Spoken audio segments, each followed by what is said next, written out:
Hey YouTube, it's Jim from Triangle 4. Alright, so what do we have today? I got back the two front hubs from my Kubota L2850. I use this tractor for primarily everything, from moving bales to when I throw the backhoe on. Just everything. Use it for everything. If you can see over here, I'll try to, sorry about my hand. One on each side. This is what I ended up taking apart, and I've got to clean this surface off. And actually what runs this thing, there's just a splined shaft, splined on each end, goes inside of there, and it connects to each end, so that should be fairly simple to get that part together. I've had it sitting out here with plastic bags over it so the weather wouldn't get to it, rust and all that type of stuff. And anyway, that's going to be this morning's project. Should go together fairly simple. What have I got here for tools? I've just got a socket wrench, 19 millimeter, and all the bolts that hold this on, right over here. Anyway, those are for 19 millimeter. And I've got a little bit of gasket maker. Do I need that? Maybe not. Those seals look a little bit rough on the end right there. They didn't give me new seals, and I forgot to ask for them, so I'll just put gasket maker on those and then fill it up with 90 weight oil and should be good to go. All right, I'll let you know how it goes. Oh yeah, I almost forgot to mention the torque wrench. A lot of people don't, especially farmers, bother to use their torque wrench. Honestly, half the time I don't either, depending on what it is. Front end of that tractor, I do not want to take a chance. I have it set at 50. This isn't the best one in the world, but it's Pittsburgh from Harbor Freight. For a guy like me, that's about the best I can afford for how little I use it. I'll take you over and show you one of them real quick. So there it is. This one's all torqued up. The other side I haven't. I put these at 50 foot-pounds each. I'm going to double check the manual when I'm done. And that's really it. Poor thing's been sitting here. Weeds growing up around it. Looks awful. Here's the fill plug for the 90 weight oil, if you can see that. This side is all on. I've just got to torque those up, and then I've got to put on the can't think of what we call these, for the steering linkage anyway. All right, yeah, let you know how we make out. Okay, here's an update on the front hubs of the front axle on my L2850. You can see it up there. Doesn't matter. Everything's back together.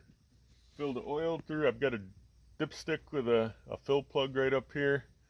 The only thing that took a while is I decided to use gear oil instead of the UDT, transmission or the hydraulic oil, which they said was acceptable from Kubota.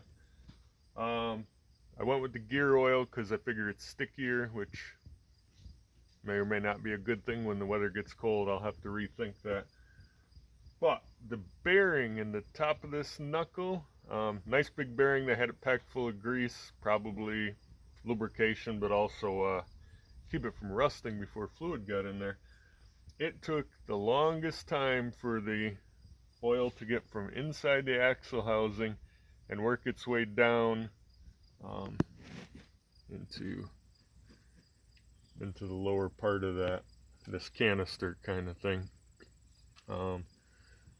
And on the other side here is the drain plug for it, so I opened that up.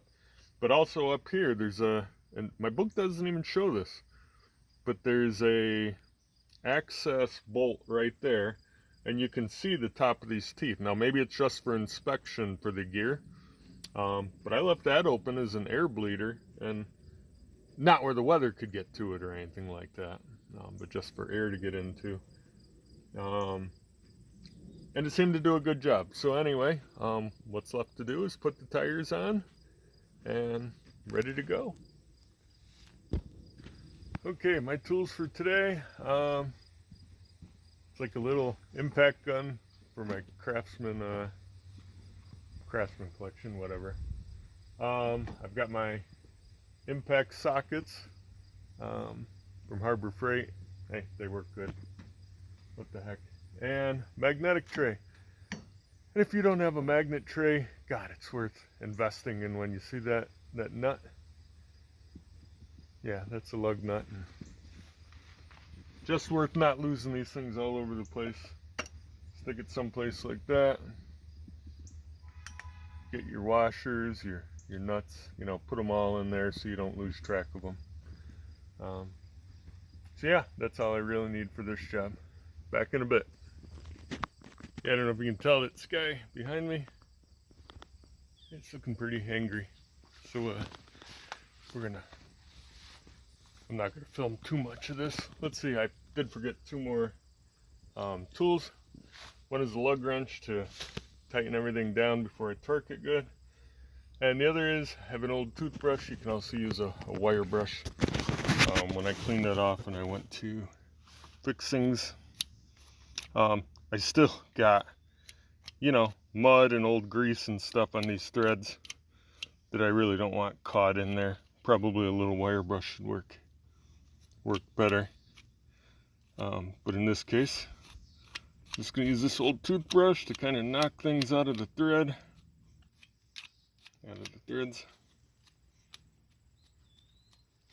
Clean it up a bit. And then go from there. Okay, back in a bit. Oh yeah, so when you're putting lugs on, don't forget, it's best practice to alternate your patterns. You know, the opposite ones of each other, and then go into like a star pattern. And rinse, repeat.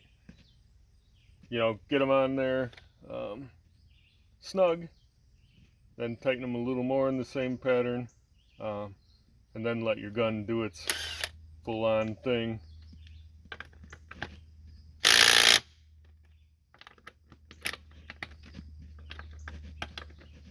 Tough one-handed. And then alternate.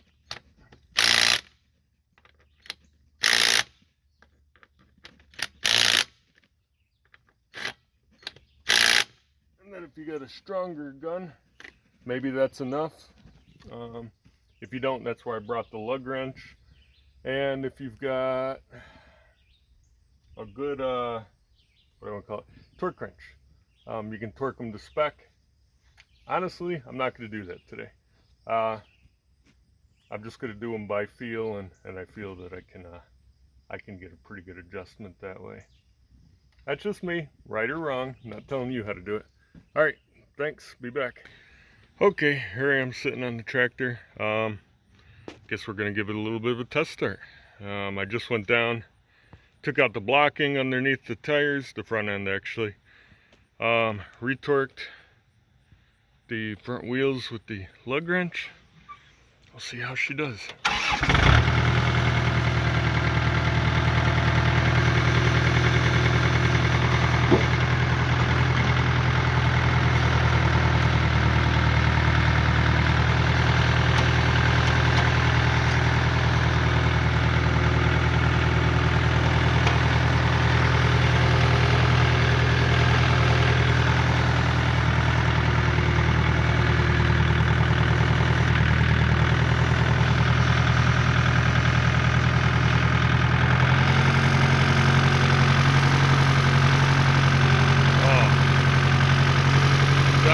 Great so far.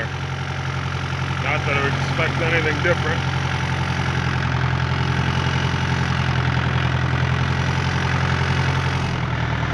We're in 2-wheel. I'll put it in 4-wheel in just a minute.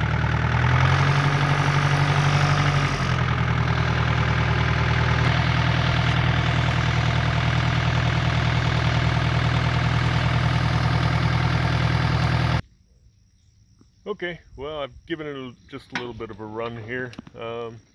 Everything seems to be checking out. She's running good. I don't expect anything different. The dealership's very professional. They're a good bunch of guys that seem to know what they're doing. So anyway, if there's any updates later on, I'll let you know. But my Kubota's back together, and I am chomping at the bit to get using it again. Alright, thanks for watching, guys. Have a good one.